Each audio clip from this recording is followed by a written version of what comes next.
우리 인사하겠습니다. 반갑습니다. 사랑합니다. 네. 1층에 오신 분도 환영합니다. 온라인으로 참여하는 분도 환영합니다. 네.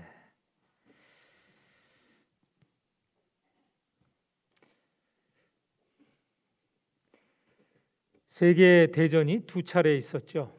1차 세계대전, 2차 세계대전. 1차 세계대전, 2차 세계대전, 온 세상이 전쟁 속에 들어갔습니다. 제2차 세계대전, 유럽에서, 아시아 대륙에서, 그리고 아프리카 대륙에서 일어났습니다. 바다로 본다면 저 대서양, 또 지중해, 인도양, 태평양, 온 세상에서 전쟁이 일어났습니다.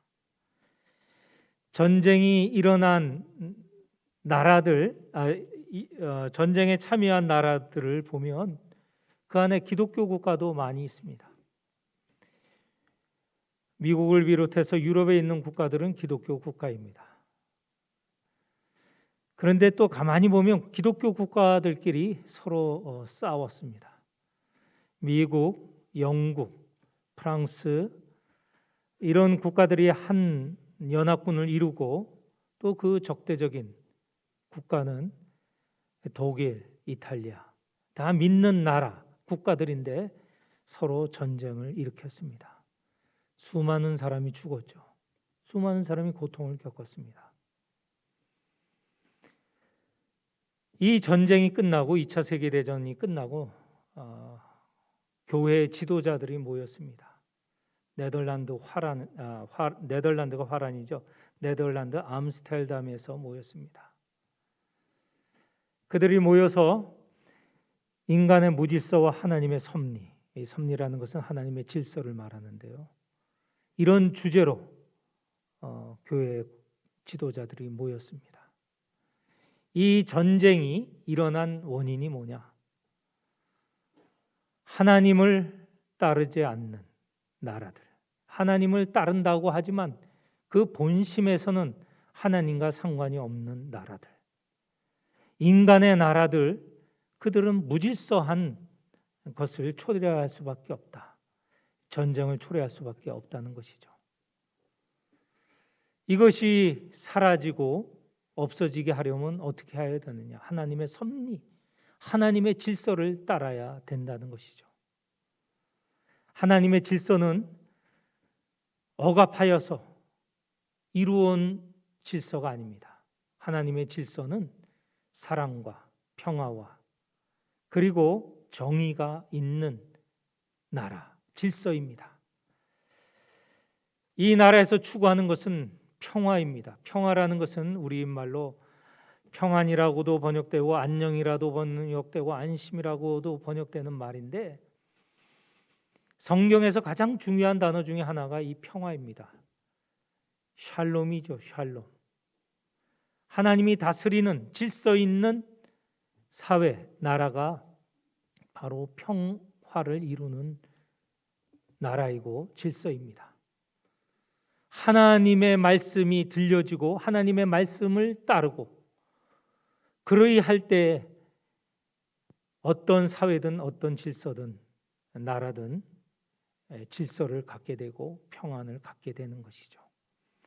제2차 세계대전은 바로 하나님을 따르지 않는, 하나님의 말씀에 순종하지 않는 인간 세계가 이루을 수밖에 없는 무질서 전쟁이라는 것입니다. 이것이 단지 나라들만의 문제이겠습니까? 우리 개인사, 우리 자신의 문제이기도 하고 또 우리 사회의 문제이기도 하고 우리 교회의 문제이기도 합니다. 하나님의 섭리 질서에 따른다면 그 안은 샬롬, 평안이 유지되는 그런 공동체가 되지만 하나님의 말씀과 하나님의 이 섭리 질서에 따르지 않는 인간들의 사회는 무질서할 수밖에 없습니다. 전쟁이 이루어지고 갈등이 이루어지고 고통이 따르게 된다는 것이죠. 오늘 우리가 읽은 성경 사사기 20장은 사사기 19장, 20장, 21장 연결된 이야기 중에 한 부분을 우리가 선택하여서 읽었습니다. 오늘 제가 말씀드리는 이것은 사사기 19장에서 21장, 특별히 19장, 20장을 두고 말씀을 드리려고 하는데, 이 안에 보면 하나님의 명령을 따르지 않는, 하나님의 샬롬, 평안이 없는 사회가 어떤 사회인지, 어떤 공동체인지 잘 보여주고 있습니다. 하나님의 이름이 거론되지 않아요. 하나님의 뜻을 따르지 않아요. 그랬을 때 일어나는 이 사회 질서는 어떤 모습인가 우리가 볼 수 있습니다.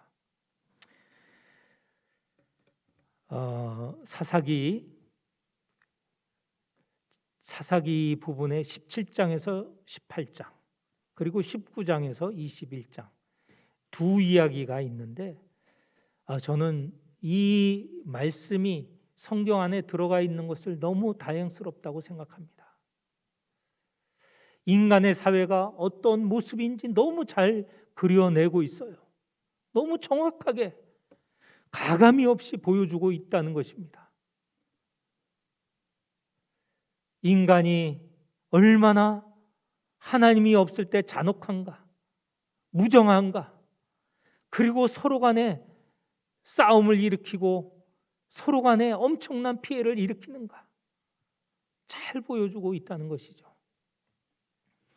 오늘 19장, 20장 중심으로 해서 말씀을 드리겠습니다.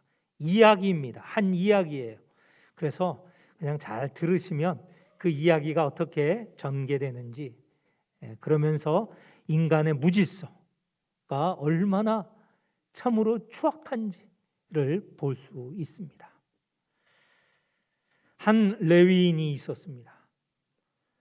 그 레위인에게는 첩이 하나 있었는데 그 첩이 고향이 베들레헴입니다. 이 레위인의 고향은 에브라임 산골짜기에 사는데, 이 첩이 남편을 두고 자기 친정으로 돌아갔습니다. 성경에는 행음하여, 음란하여 돌아갔다라고 하는데 그게 아닙니다. 성경 잘 읽어보면 행음으로, 음란하여 돌아갔다는 말로 읽으면 이해가 되지 않습니다. 음란하다는 말은 갈등, 싸워서 그렇다, 싫어서 그렇다라고 하는 말로 번역될 수 있는 말입니다. 그러니 첩이 남편이 싫어서 자기의 친정으로 돌아갔죠. 그 첩을 사랑하는 레위인은 첩을 찾으러 베들레헴에 갔습니다. 베들레헴에 갔더니 그 장인과 그 첩이 환대하였습니다. 3일 동안 아주 성심껏 차려서 잘 먹고 잘 마시고 잘 지냈습니다. 4일째 되는 날 이제 돌아가고 싶었죠. 그러나 장인이 붙들고 더 머물다 가라. 5일이 되었습니다. 5일째도 돌아가려고 했는데 또 붙잡습니다. 이스라엘은 낮이 얼마나 뜨거운지 보통 다니는 것은 아침 일찍 다니고 또는 오후 좀 늦은 시간에 출발을 합니다. 낮에는 다닐 수가 없어요. 5일째 되는 날 아침에 출발하려고 하는데 또 장인이 붙잡습니다. 또 그 장인과 함께 지내다가 오후 때 적절한 시간에 출발해야 되는데 그 시간도 또 놓쳤어요. 어떤 때 되느냐, 이제 해가 지려고 하는 그때 도저히 이제는 떠나야 되겠다. 이 환대도 너무 지나친 환대라 부담스러웠던 것이죠. 그래서 좀 늦은 시간인데 떠났습니다. 이게 잘못입니다. 사실 늦게 되면 떠나면 안 됩니다. 왜냐하면 떠나게 되면 한밤중에 길 가는 가운데 한밤을 맞게 되고 혹 강도 만날 수도 있고 짐승을 만날 수도 있습니다. 근데 오후 늦게 출발을 했죠. 그래서 한참 동안 가서 여부수를 지나게 되었고, 여부수에 머물러야 되는데 거기는 아직은 이방인들이 살던 지역이라 이 레위인은 여러분 아시지 않습니까? 레위인 가운데 일부는 제사장이 되고 일부는 성전을 또는 성막을 섬기는 사람인데 이방인과 같이 지내게 되면 이 부정하게 되죠. 그래서 여부세는 머물지 않고 더 진행을 했습니다. 그래서 도달한 곳이 기브아입니다. 자, 베들레헴에서 기브아까지는 무려 16km입니다. 우리로 한 사람은 40리를 걸어온 거예요. 늦은 시간에 출발했기 때문에 기브아에 도착했을 때는 벌써 해는 졌습니다. 캄캄해졌습니다. 어두워졌습니다. 어쩔 수 없이 기브아에 머무를 수밖에 없게 되었죠. 이스라엘의 풍습은 어떻습니까? 지나가는 나그네가 있으면 환대를 해야 됩니다. 그를 본 사람은 누구든지 환대를 합니다. 자기 집이 부족하면 옆집에서 빌려다가도 환대를 하는 게 풍습입니다. 그것은 풍습일 뿐만 아니라 하나님의 법이죠. 하나님께서 여러 곳에 말씀하셨습니다. 너희도 애굽에서는 나그네였다. 너희 가운데 있는 나그네를 너희 가족처럼 이웃처럼 형제처럼 환대하라라는 게 하나님의 법입니다. 환대를 해야 되는데 이 기브아는 베냐민 지파의 한 도시, 한 성이죠. 베냐민 사람들이 사는 곳입니다. 이 베냐민 사람들이 이 지나가는 나그네인 이 레위인과 첩과 종과 이것을 들여서 환대해야 되는데 환대를 하지 않습니다. 이게 큰 문제가 이제 발생하게 되는 것이죠. 그런데 누가 환대를 하느냐? 베냐민 땅 기브아에 사는 사람이지만 이 레위인과 같은 동향 에브라임 사람이 아마 이 기브아 타향에 와서 살고 있었던 것 같습니다. 그가 나그네의 심정을 알고 받아들입니다. 이 노인이 레위인의 일행을 맞아들였습니다. 그래서 그들은 그 밤에 이제 마음을 즐겁게 하면서 지낼 수 있었습니다. 그런데 그 밤에 일어난 일이 앞으로 오늘 본문의 오늘 설교의 제목처럼 내전, 자기 동족끼리 싸우게 되는 시작이 되었다는 것입니다. 한밤중에 불량배 베냐민 지파에 있는 기브아 사람 불량배가 바로 이 노인의 집에 닥칩니다. 문을 두들기면서 큰 소리로 너희 집안에 있는 레위인을 밖으로 내라. 우리가 그와 상관하겠다. 이 성적인 관계를 갖겠다는 것이죠. 이 동성에 관련된 것 아닙니까? 근데 이런 내용과 비슷한 것이 어디 있지 않았습니까? 창세기에 보면 롯이 소돔에 살 때에 롯에게 하나님의 사자가 찾아왔는데 그 밤에 하나님의 사자이지만 이 사람으로 변신한 모습이죠. 그 밤에 소돔 사람들이 몰려들어서 그 문을 부수고 그 하나님의 사자를 끌어내어 관계를 맺으려고 했던 적이 있습니다. 그때 상황과 비슷합니다. 그런데 문제는 뭐냐면 소돔 땅은 이방 땅이에요. 이방 도시예요. 이방인의 풍습이에요. 그렇다 할 수 있는데 여기 기브아에 있는 이 노인의 집을 두들기는 이 불량배는 같은 이스라엘 사람, 같이 하나님을 섬기는 사람인데 그들이 이방 사람과처럼 문을 두들기면서 레위 남자를 밖으로 내쫓으라는 거예요. 이 노인과 레위인은 그 곤경, 어려움을 피하려고 어떤 잘못을 저질렀느냐? 노인은 자기의 딸을 주겠다. 레위인은 자기의 첩을 주겠다. 그러면서 이 레위인, 노인도 레위인을 보호하려고 하였고 레위인도 자기 몸을 보호하려고 하였습니다. 오늘과 같은 세상이라면 이건 여성 하대이고 여성을 차별하는 문제로 큰 문제, 엄청난 문제가 발생할 터이지만 이 당시에도 문제는 돼 있죠. 왜냐하면 노인도 자기의 딸을 내주려고 했고 이 레위인도 자기의 사랑하는 첩을 내주려고 했는 것입니다. 그러나 그 밖에 있는 사람이 거부하고 계속 레위인을 내보내라고 합니다. 근데 결과적으로 어떻게 되었느냐? 여기에 참 이 레위인의 모순이 있어요. 첩을 찾으러 베들레헴까지 온 레위인이 자기의 첩을 어떻게 했는지 아십니까? 붙잡아서 강제적으로 밖으로 끌어서 밖으로 내보냈습니다. 성경을 잘 읽어보면 강제적으로 내보냈다는 것을 알 수 있습니다. 자기 목숨을 피하기 위해서, 자기의 곤란한 것을 피하기 위해서 첩을 억지로 내보냈다는 것입니다. 그리고는요, 그 불량배가 사라지자 레위는 잠을 푹 잤습니다. 아침에 일어날 때까지. 그렇게 걱정하여서, 그렇게 사랑한다면 끌려간 자기의 첩을 생각하면서 잠이 오겠습니까? 그런데 잠을 자고 아침에 일어났어요. 아침에 일어나서 출발하려고 하는데 문을 열어보니 자기의 첩이 그곳에 엎드려져 있었습니다.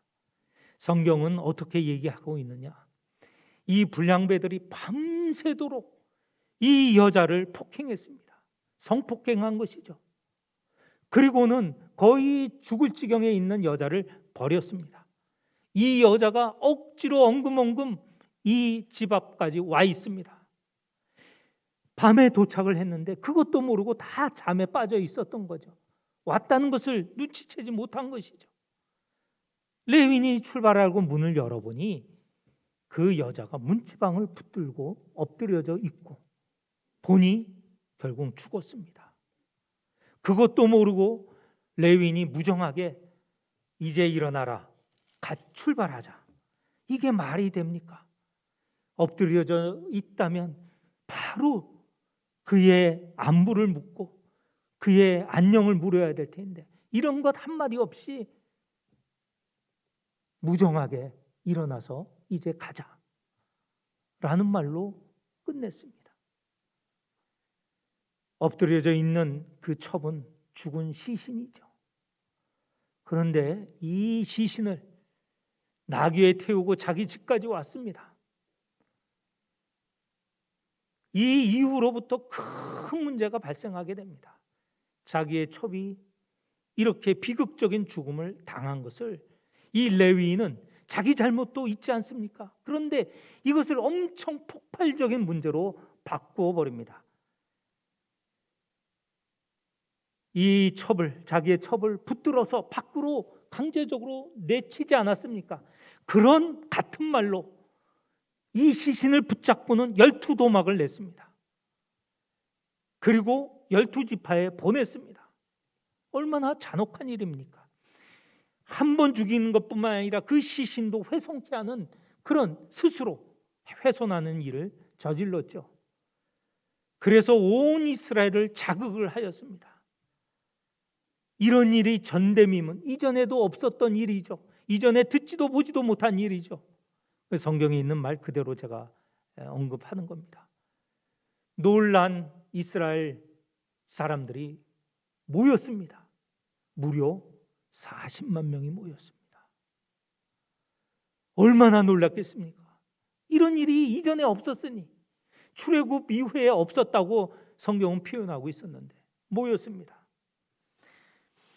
그리고는 이 모인 사람들이 레위인에게 묻습니다. 이게 이런 악행이 어떻게 해서 일어나느냐? 레위인이 설명합니다. 자기의 잘못, 그것은 싹 가리고 언급 안 하고 이렇게 베냐민 사람들, 그 사람들이 내 사랑하는 아내를, 첩을 이렇게 죽였고 그래서 내가 이것을 온 이스라엘에 알리기 위해서 12도망을 내어 보내었다.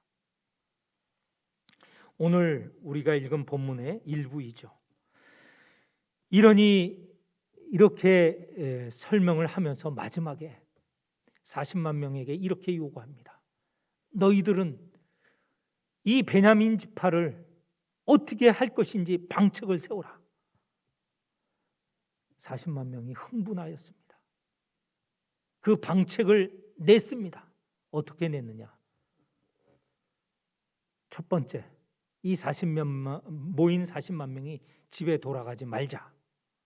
두 번째, 여기서 제비를 뽑아 10분의 1은 이 많은 사람이 먹을 식량을 구하자. 10분의 9는 베냐민을 쳐서 그들을 심판하자. 이렇게 결론을 냈습니다. 이런 방책을 세울 때 하나님께 묻는 자 한 사람 없었습니다. 자, 보십시오. 이들은 지금 누구와 누구와의 싸움입니까? 이스라엘 11지파와 베냐민 지파 동족 간의 싸움입니다. 이 중체대한 문제에 있어서 하나님께 묻는 자 누구도 없었습니다. 그런데 한 가지는 그래도 잘한 점이 있어요. 이렇게 전쟁을 결정하고 사람들을 베냐민 지파에 보냅니다. 베냐민 지파에 보내어서 너희들 전체가 잘못했다는 것은 아니다. 너희들 가운데 일부 기브아 사람, 그 가운데서도 불량배가 잘못했으니 그 불량배를 우리에게 보내라. 그러면 우리가 그것을 심판하겠다. 전쟁을 하지 않을 가능성도 있었습니다. 그런데 문제는 베냐민 지파에게도 큰 문제가 있었던 것이죠. 먼저는 이 불량배가 레위인의 그렇게 첩에게 악행을 저지른 일도 잘못했고, 두 번째는 이 11지파의 요구에 따라서 잘못한 불량배를 보내면 되는데 이 불량배와 같은 혈족인이 어떻게 합니까? 거부를 했습니다. 그리고 우리는 싸우겠다 결정을 한 것이죠. 이제 40만 명과 베냐민 지파의 2만 6천 명이 싸움을 하게 되었습니다. 그것이 오늘 우리가 읽은 본문입니다. 그런데 뒤에 본문을 함께 읽어야 오늘 전체의 내용이 아귀가 들어맞습니다. 이제 전투가 이루어졌습니다. 제1차 전투입니다. 제1차 전투에서 이 40만 명이 하나님께 묻는데 이렇게 묻습니다. 우리가 이 물음을 잘 알아야 됩니다. 18절에 보니 우리 중에 누가 먼저 올라가서 베냐민 자손과 싸우리이까?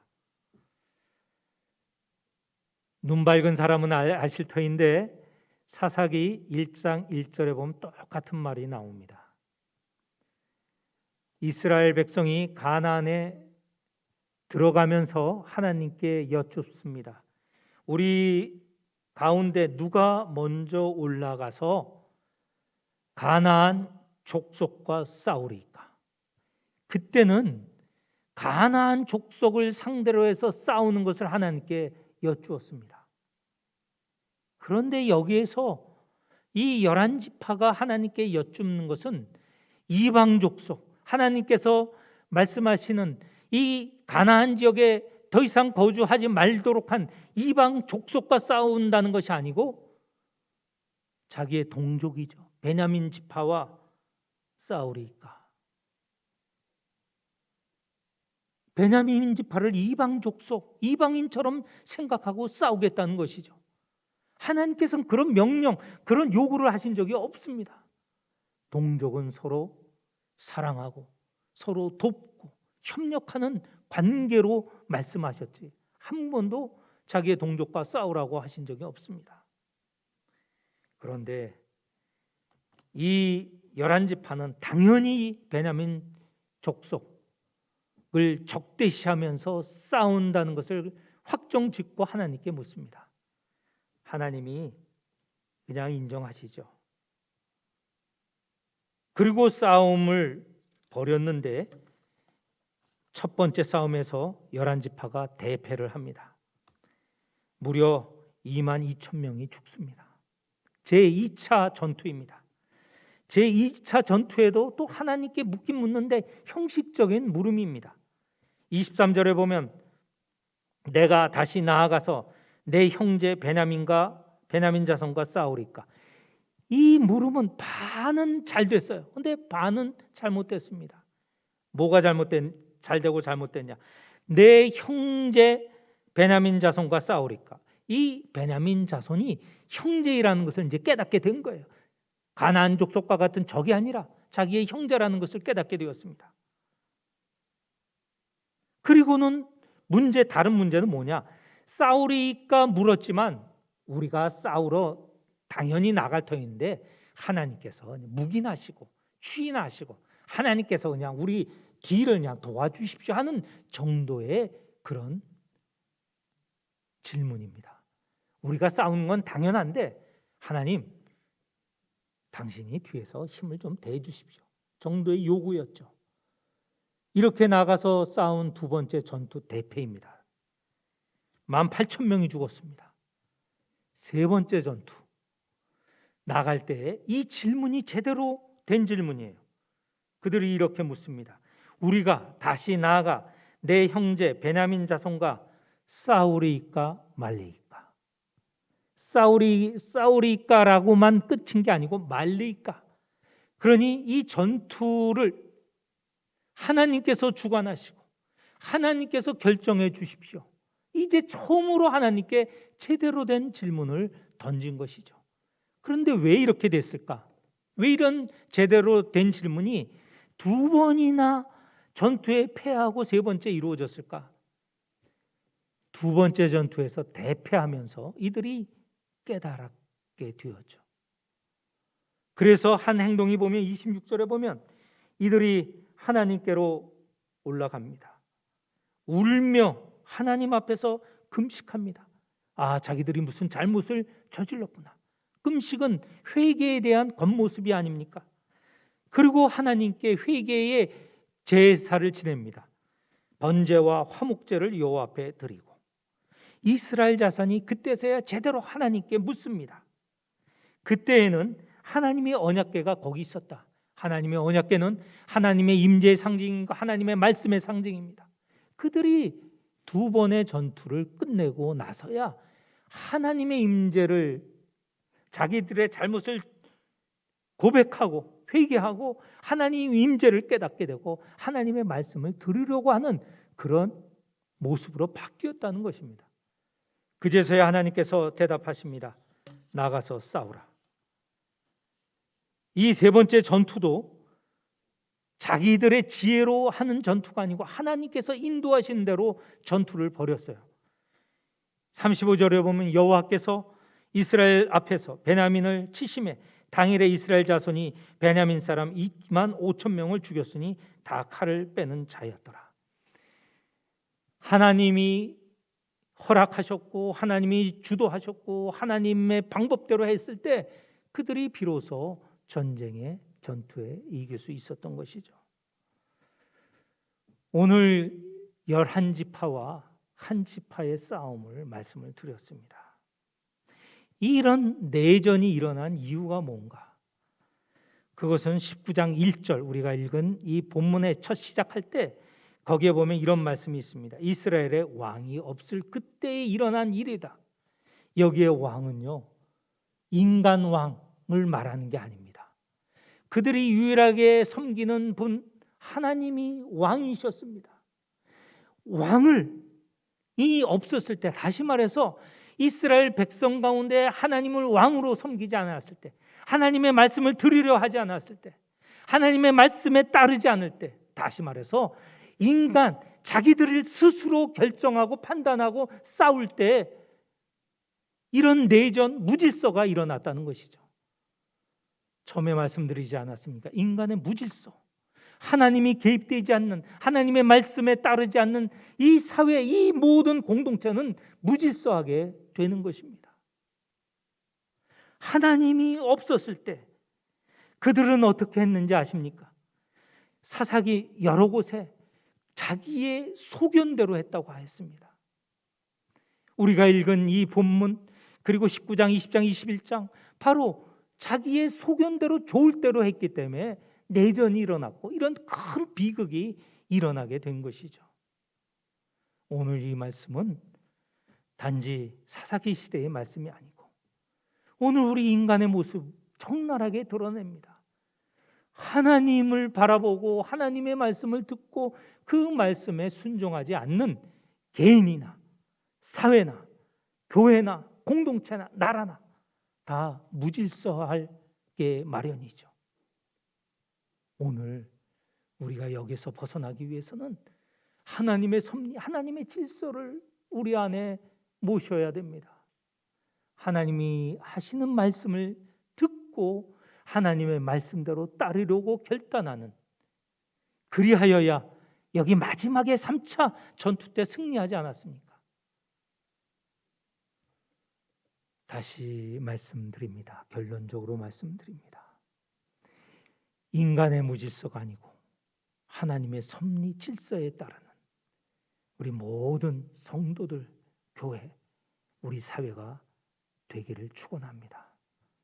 이 시간 인간의 무질서는 당연하다. 왜 이런가? 아닙니다. 당연한 것입니다.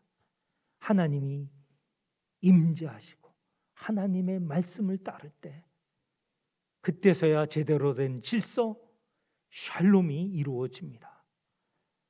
이 말씀 깊이 새기며 하나님의 뜻을 구하고 그 뜻대로 살아가는 성도가 되시기를 축원합니다.